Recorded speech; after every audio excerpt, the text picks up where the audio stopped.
எல்லாருக்கும் வணக்கம்.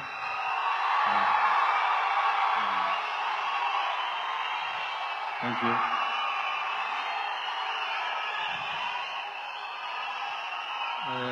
இந்தியன் சினிமான்னு எடுத்துக்கிட்டிங்கன்னா இந்த மாதிரி நிறையா பாலிவுட், கோலிவுட், டோலிவுட், சாண்ட்வுட்னு நிறையா வுட்ஸ் இருக்குது. அதுக்கெல்லாம் பிஹைண்டில் ஒரு முக்கியமான வுட்டு ஒன்று இருக்குது. அதுதான் அந்த பிஹைண்ட் வுட்ஸ். அவங்க பண்ணுற நிறையா ஆர்டிகல்ஸ், ஷோஸ், விமர்சனங்கள் எல்லாம் பார்த்துருக்கேன்.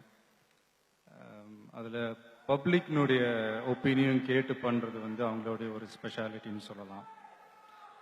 சினிமான்னு மட்டும் இல்லை, சினிமாவுக்கு அப்பாற்பட்டு இருக்கிற எல்லா விஷயத்துலையும் இவங்களுடைய ஒப்பீனியன், இவங்களுடைய ரேட்டிங், ஸ்டார்ஸ், அதே விஷயத்துக்கு பப்ளிக் ஓட் பண்ணும்போது ஆல்மோஸ்ட் டேலி ஆகும், ஆல்மோஸ்ட் ஒத்துப்போகும்னு சொல்லலாம்.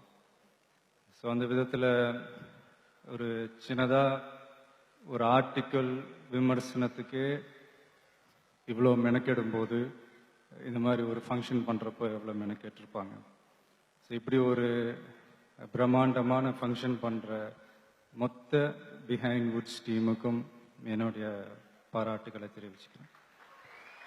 அதாவது ஒரு சின்ன விஷயம், நான் தான் அங்கே உட்காரும் போது யோசிச்சுட்டு இருந்தேன், பேசலாமா வேணாமா இந்த மேடையில்.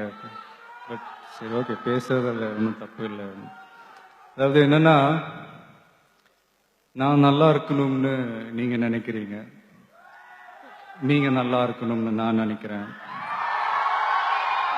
ஆனால் நம்ம எல்லாருமே நல்லா இருக்கணும்னு நினைக்கிறவங்க நல்லா இல்லைங்க, விவசாயிங்க.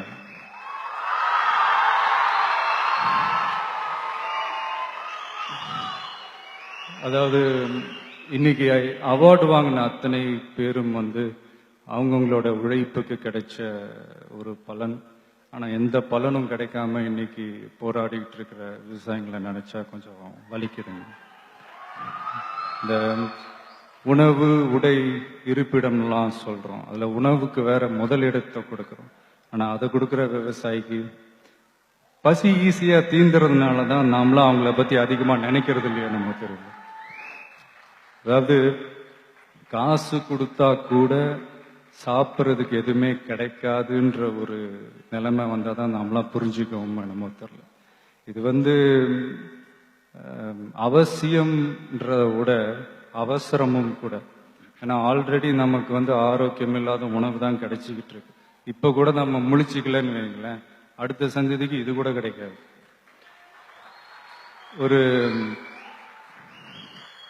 அது என்ன சொல்ற, சும்மா ஒரு எக்ஸாம்பிளுக்கு சொல்றேன்.